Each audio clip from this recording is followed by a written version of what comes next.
আসসালামু আলাইকুম। অনুসন্ধানী বাংলা টিভির পক্ষ থেকে সবাইকে স্বাগতম। আপনাদের সাথে আছি আমি মসরু।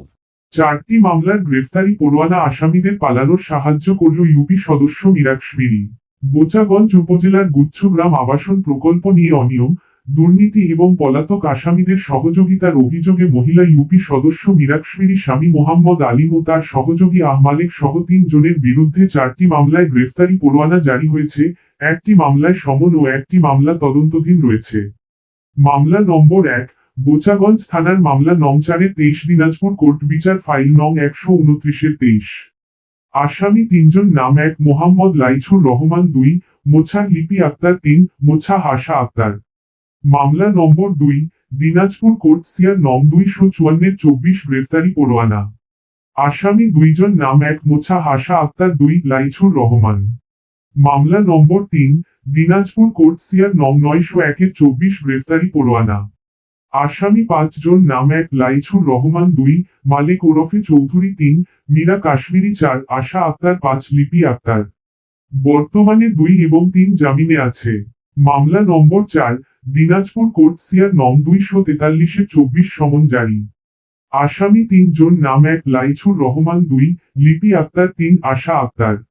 মামলা নম্বর 5, দিনাজপুর কোর্ট সিআর নং 2147-এর 25, বোচাগঞ্জ থানায় তদন্ত দিয়েছেন। আসামি 8 জন নাম: 1 রাসেল খান, সিআর নং 69-এর 25, জামিনে আছে, 2 মীরা কাশ্মীরি, 3 আহমালেক ওরফে চৌধুরী, 4 হালিম, 5 লাইছুর রহমান, 6 লিপি আক্তার, 7 আশা আক্তার, 8 আলো আরজিনা। মামলা নম্বর 6, দিনাজপুর নির্বাহী কোর্ট এমার 1-এর 24 সার্চ ওয়ারেন্ট এর আদেশের অপেক্ষায় আসামি 9 জনের বিরুদ্ধে নাম: 1 আশা আক্তার, 2 লাইছুর রহমান, 3 লিপি আক্তার, 4 রাশিদা আক্তার, 5 দেলোয়ার হোসেন, 6 নয়ন মিয়া, 7 রুবেল সাকিব, 8 রুবেল, 9 জাহিদ হাসান শুভ। অভিযোগ অনুযায়ী অভিযুক্তরা মোটা অঙ্কের টাকার বিনিময়ে গুচ্ছগ্রাম আবাসন প্রকল্প থেকে পালিয়ে যায় এবং এতে স্থানীয় একাধিক ব্যক্তির সহযোগিতা ছিল বলে অভিযোগ উঠেছে।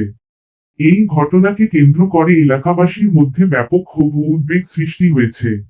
জানা গেছে, আসামিরা বর্তমানে আত্মগোপনে রয়েছেন এবং তাদের শেষ অবস্থান ছিল টাঙ্গাইল জেলার মির্জাপুর থানা ও নারায়ণগঞ্জ জেলার ফতুল্লা থানা সংলগ্ন এলাকায়। স্থানীয়দের অভিযোগ, কিছু স্বার্থান্বেষী ব্যক্তি মোটা অঙ্কের টাকার বিনিময়ে এই পলায়নে সহায়তা করেছেন। এই বিষয়ে বোচাগঞ্জ থানায় 2টি লিখিত অভিযোগ দায়ের করা হয়েছে এবং দিনাজপুর কোর্টে দায়ের করা হয়েছে 6টি পৃথক মামলা।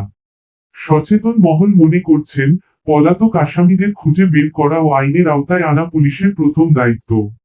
একই সাথে যারা পালাতে সহযোগিতা করেছে বা ইন্ধন জুগিয়েছে, তাদের বিরুদ্ধেও দ্রুত ব্যবস্থা নেওয়া জরুরি। সেতাবগঞ্জ পৌরসভা ও বোচাগঞ্জ উপজেলার সাধারণ জনগণ দোষীদের দৃষ্টান্তমূলক শাস্তির দাবি জানিয়েছেন।